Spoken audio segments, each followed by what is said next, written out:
democracia, conflicto, uniformidad, unidad.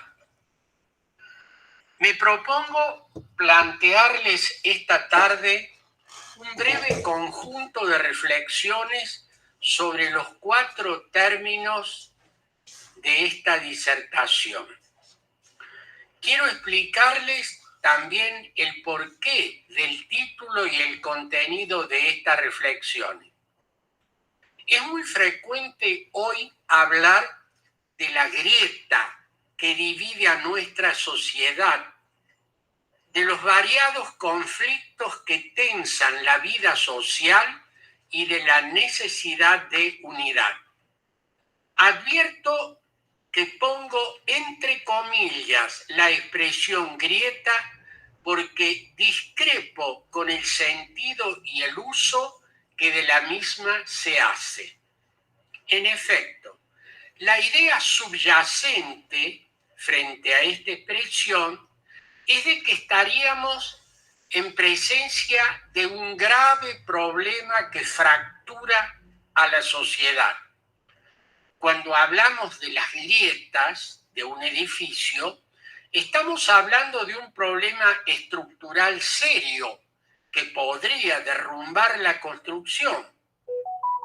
Pienso, en cambio, que nuestra sociedad y todas las sociedades tienen y viven conflictos.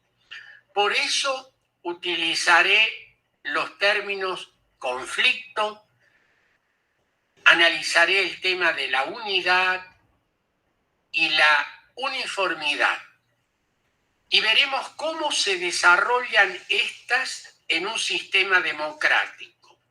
Ahora, como se hace un uso tan frecuente del término democracia, procuro conceptualizarlo brevemente. Democracia es un sistema político y un estilo de vida. Como sistema político implica que los gobernantes surgen de elecciones libres, regulares y competitivas, que la mayoría gobierna y la oposición tiene un lugar indiscutido e indiscutible. La mayoría gobierna, la minoría existe, pero no puede ni debe obstruir la labor gubernativa. Que existe un núcleo de valores compartidos sobre los cuales existe conformidad plena. Son los derechos y libertades fundamentales generalmente expresados en el texto constitucional. Que el poder es limitado y funciona un eficaz sistema de controles. Como estilo de vida, la democracia se caracteriza por el respeto al pluralismo, la práctica de la justicia y el pleno ejercicio de la libertad. Así entendidos los términos, pasamos a analizar este tema del conflicto. Conflicto podría tener distintas acepciones. Yo he preferido seguir a Julien Freund, que en su Sociología del Conflicto define a este como el enfrentamiento o choque intencional entre dos seres o grupos de la misma especie, que se manifiestan los unos con respecto a los otros con una intención hostil en lo que concierne generalmente a un derecho, para mantenerlo, para afirmarlo o para restituirlo, tratando de quebrar la resistencia del otro, eventualmente por el recurso a la violencia, que puede llegar en el caso extremo hasta la aniquilación física del otro. Según esta conceptualización que sigo, El conflicto tendría las siguientes características. Primero, que es un choque intencional. Segundo, que se da entre antagonistas de la misma especie. Tercero, que hay una intencionalidad conflictual, lo cual implica una voluntad hostil, considerando al otro como enemigo. Cuarto, que en general el objeto del conflicto es el derecho, no solo como disposición formal, sino como reivindicación de justicia. Quinto, el conflicto consiste en vencer la voluntad del otro, ya que es una confrontación de voluntades donde una trata de dominar a la otra con el espíritu de imponer su solución. Sexto, el riesgo del enfrentamiento conflictual va a estar dado por el compromiso que se asume en una relación de fuerza. A pesar de la precisión que acabamos de hacer de la mano del autor citado, todavía el término conflicto tiene una gran amplitud y vamos a tratar de limitar a dos formas: la lucha por un lado, el combate por el otro. Lucha y combate son dos formas de conflicto. Caractericémosla brevemente. La lucha sería la forma indeterminable del conflicto que sobreviene confusa, a veces feroz y desmesurada. La lucha puede presentarse empleando la violencia directa o adoptando procedimientos más disimulados, porque sus objetivos son en largo plazo. La violencia en la lucha así planteada como conflicto feroz y desmesurado se desata sin tener en cuenta convenciones jurídicas o morales. Ella se fija a sí mismo los límites que todos los días son mutables. En la lucha todo es posible y permitido. Se desenvuelve sin tener en cuenta a los medios porque tiene un objetivo determinado y el enemigo no está precisado. La lucha sería la forma irracional e indeterminada de los conflictos, desordenada, desencadenada a veces confusamente, ordenada otras veces, de acuerdo con las normas de un saber prestigioso que sin embargo no reconoce límite alguno. Si volviéramos la mirada sobre Lenin en este tema, advertiríamos cuánto hay en esa literatura política del tema que nos ocupa y que tiene un espacio central en la contienda. Esta lucha a la que Freud llama el conjunto de recíprocos esfuerzos que emprenden adversarios o enemigos para hacer triunfar sus intereses, opiniones, voluntades, procurando dominar o vencer al otro mediante la debilitación o destrucción de su potencia. Combate. ¿Qué es el combate? Una especie de lucha que se desenvuelve según convenciones aceptadas por ambas partes. El combate es lucha, pero organizada, disciplinada y regular, que solo compromete a los hombres designados para participar en ella y que utilizan medios determinados. Por eso Freud dirá que el combate es la forma más racional de la lucha. La política es lucha a nivel de política interior. El Estado y la Constitución tienen como meta cambiar la lucha en combate, transformando, y aquí lo subrayo, la relación amigo-enemigo en relación amigo-adversario. Con esta doble distinción entre lucha y combate, podemos mantener esta precisión y avanzar algo más, que la lucha política nunca es un fin en sí mismo, es un medio para alcanzar un fin. El fin de lo político: protección, seguridad, concordia interior y solidaridad. Pero es también el instrumento capaz de alcanzar objetivos limitados.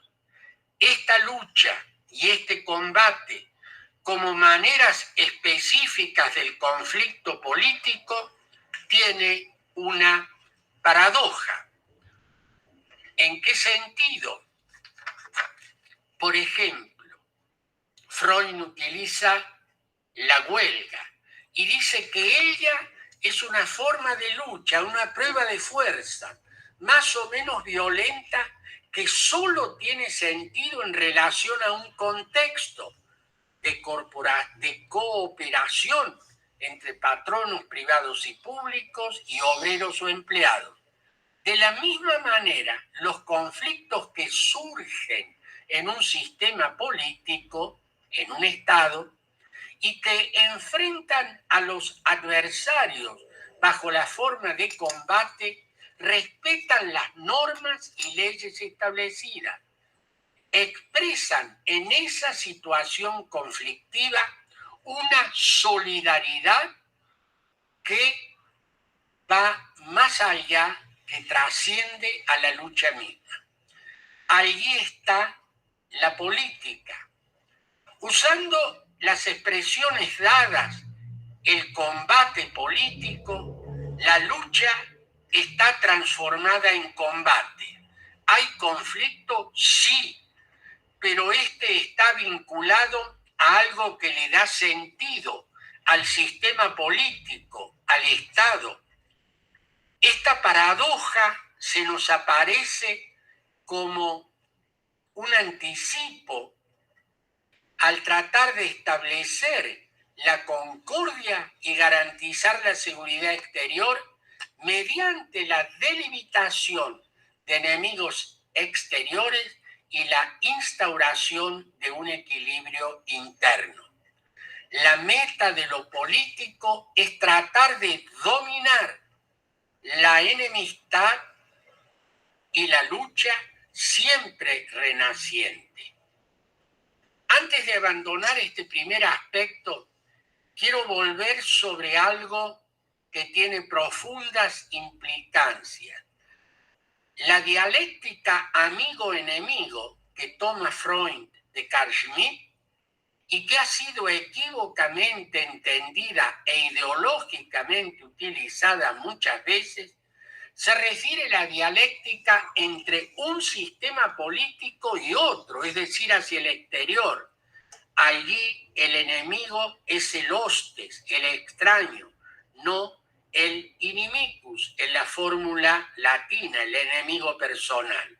Esta tensión amigo-enemigo expresada en la política exterior o hacia la relación entre distintos sistemas políticos estatales adquiere otra dimensión en lo interno del sistema político, utilizando la vieja y sabia enseñanza de Max Weber, que al referirse al Estado lo definía como el sistema que reivindica con éxito por su propia cuenta el monopolio de la violencia física legítima, podemos concluir que el Estado hacia adentro no tolera un enemigo interior.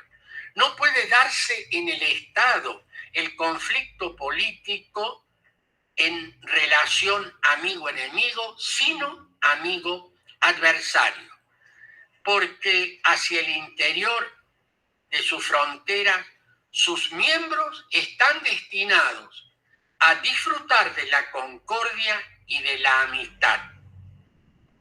Esta unidad política estadual no puede tener más que enemigos exteriores, pero no puede tolerar a nivel del conflicto político interno enemigos, sino adversarios. Es decir, antagonistas de grupo que pueden hallarse en desacuerdo sobre la política general de un gobierno, que pueden hallarse en desacuerdo y constituirse en oposición legal sin dudar de la existencia de la unidad política dentro de la frontera. El Estado hacia lo interno acepta la oposición de ideas y opiniones, la competición, la lucha y el conflicto, mientras que la rivalidad no se transforme en lucha armada o violenta. En este sentido, me parece que quedaría muy claro que el gran objetivo de la política no es hacer desaparecer diferencias o suprimir el conflicto, porque es este constitutivo de la política, sino transformar la lucha en combate con las precisiones que acabamos de hacer. Ahora bien, hay otra expresión, estaríamos como en las antípodas, consenso, que también muchas veces lo hemos oído con frecuencia. Es necesario que haya consenso, es necesario que superemos disputas, etc. Esta expresión, consenso, tiene a su vez varios significados. La Real Academia decía que el consentimiento de todas las personas que componen una corporación es consenso, pero esto no nos sería útil. El sentido vulgar, que iguala consenso con coincidencia o unanimidad, tampoco.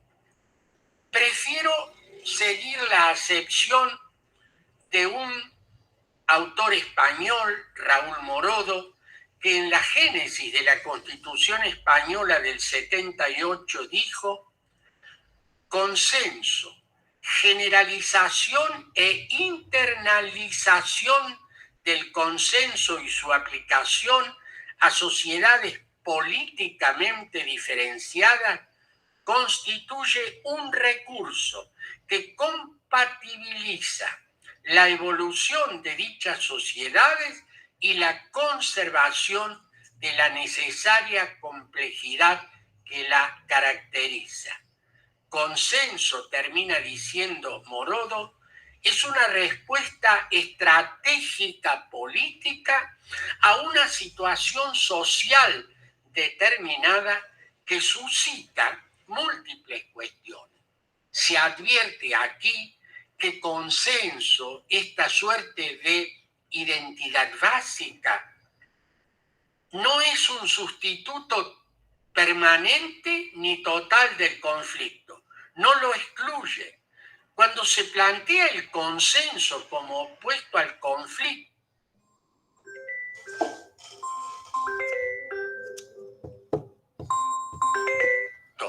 para sustituirlo total y permanentemente, estamos asistiendo a una ideologización del término o, lo que es peor, a la fundamentación de una sociedad antidemocrática, donde el conflicto seguirá existiendo, pero de modo distinto. Cuando los actores políticos en un sistema dado hablan de buscar consenso, entendemos que se puede referir a tres cosas distintas. Primero, lograr acuerdos fundamentales para establecer las reglas básicas del sistema. Por ejemplo, sancionar una nueva constitución. Segundo, lograr coincidencias básicas en torno a procedimientos que permitan atenuar y canalizar conflictos en circunstancias extraordinarias.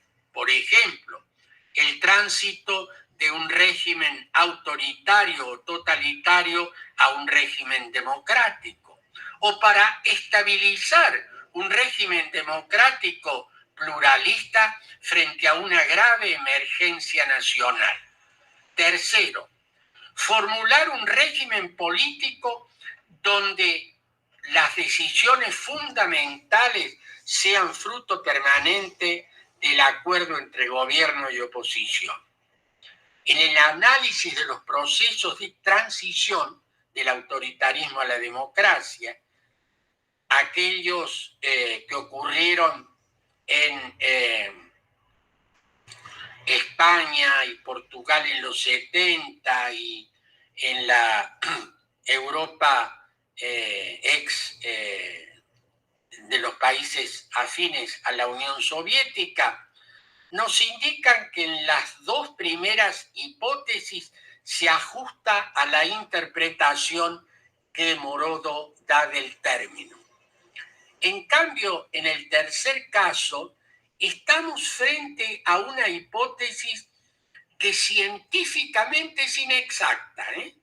Ustedes recuerdan, la tercera es: todas las decisiones se toman en un acuerdo entre gobierno y oposición. Es inexacta porque supone la ausencia permanente del conflicto, y la praxis política muestra como procesos fundantes de sistemas hegemónicos donde el discurso enmascara el conflicto y la realidad muestra la imposición de las decisiones del políticamente más fuerte. Una sociedad política plenamente consolidada en este sentido sería antidemocrática o utópicamente democrática. En una serie de circunstancias, el tiempo no permite extendernos más. No sé, Juan, cuánto me queda. Ya tendría que ir cerrando. No me queda nada, por eso nunca hay que preguntar cuánto le queda a uno. Digo, hay dos situaciones en las cuales uno puede ver jugar esto del conflicto y el consenso. Uno fue la República de Weimar, esa república constitucional, un sistema parlamentario donde el conflicto político adquirió tal intensidad que los actores comenzaron a desolidarizarse del respeto al sistema, y entre hacia la izquierda una situación extrema y hacia la derecha una situación extrema, llevaron a abandonar el centro y a posibilitar el ascenso de la dictadura hitleriana. Otra situación en la que de alguna manera se repitió el síndrome de Weimar fue la Chile durante el gobierno de Salvador Allende, en el cual, por una serie de circunstancias que el tiempo no permite analizarlo y que fue sumamente complejo, llevaron a una extremización de posiciones, a una desolidarización de los actores del núcleo central de coincidencias, y terminó quebrándose el sistema democrático e instaurando la dictadura de Pinochet. Algo importante de rescatar en las situaciones de conflicto que en la década del 70 del siglo pasado mostró con toda intensidad cómo se produjo una contienda entre lo que llamó Paul Ricoeur esa ilusión de la disidencia que se convirtió en militancia exasperada del conflicto. Recuérdense el Mayo francés: pedid lo imposible para hacer estallar el sistema, que tenía como pantalla ideológica una sociedad utópica, alternativa, donde cumplida la revolución social los conflictos habían desaparecido, que se tradujo a su vez como respuesta un estado policíaco llamado en nuestras latitudes estados de seguridad nacional, donde según su pantalla ideológica el conflicto había desaparecido o desaparecería luego del exterminio de los conflictivos, merced al cual era posible recién instaurar una sociedad segura. En esa dialéctica del terror contra terror, el furor de la destrucción se apoderó de la libertad sin institución y encontró la respuesta que, siguiendo parcialmente el consejo jovesiano, se aprestó a lograr la paz buscando todas las ayudas y ventajas de la guerra.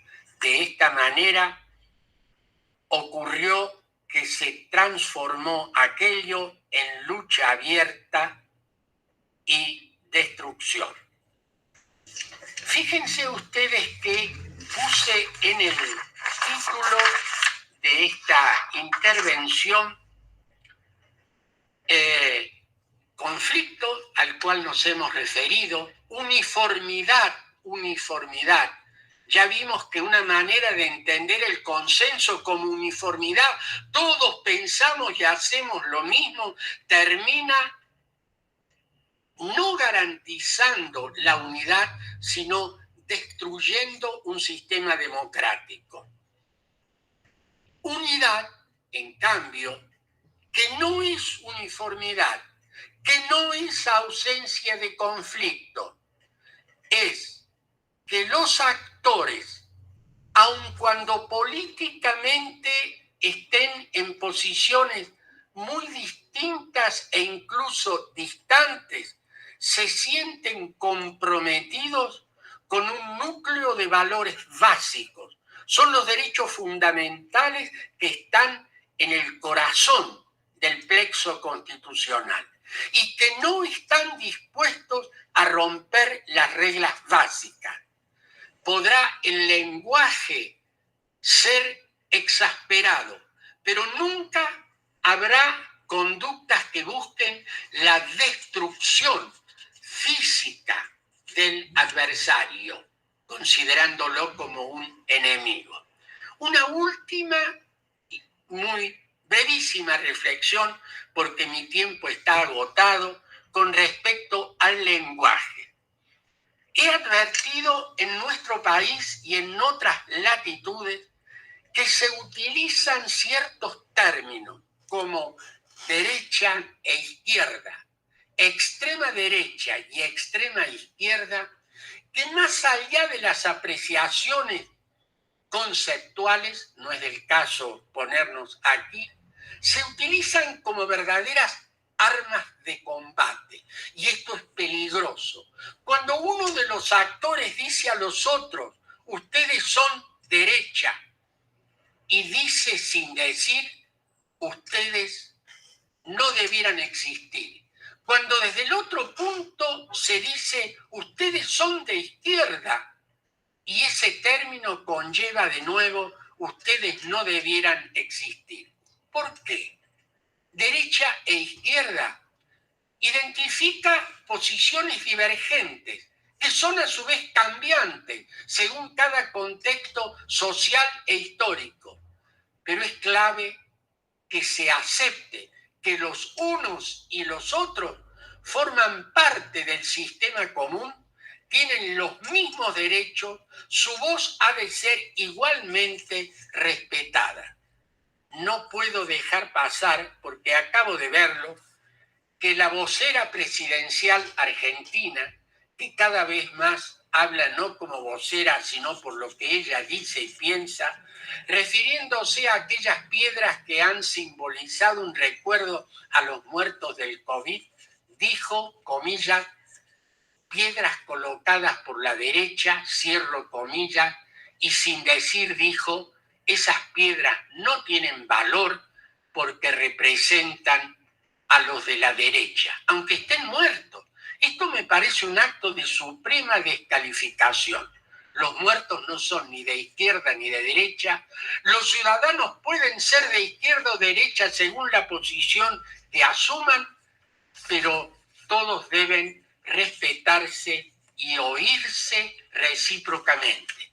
¿Cuántas veces ideas llamadas de derecha han fecundado las de izquierda? ¿Cuántas ideas de izquierda han fecundado las llamadas ideas de derecha? ¿Y cuánto ambas, respetando las reglas de juego, han permitido convivir en unidad?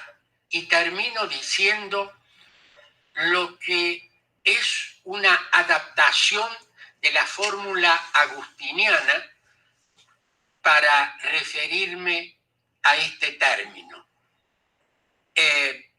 Creo que un Estado debe tener un núcleo de valores compartidos, en lo cual tiene que haber unanimidad.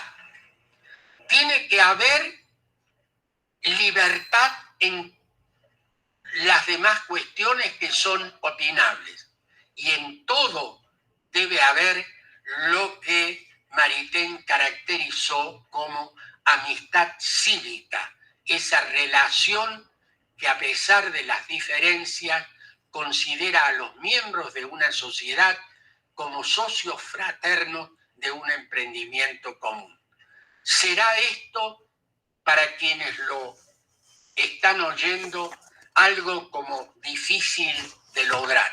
Tal vez sea cierto, pero vale la pena poner el empeño en reducir, no eliminar el conflicto, lograr la unidad sin llegar a la uniformidad. Muchas gracias.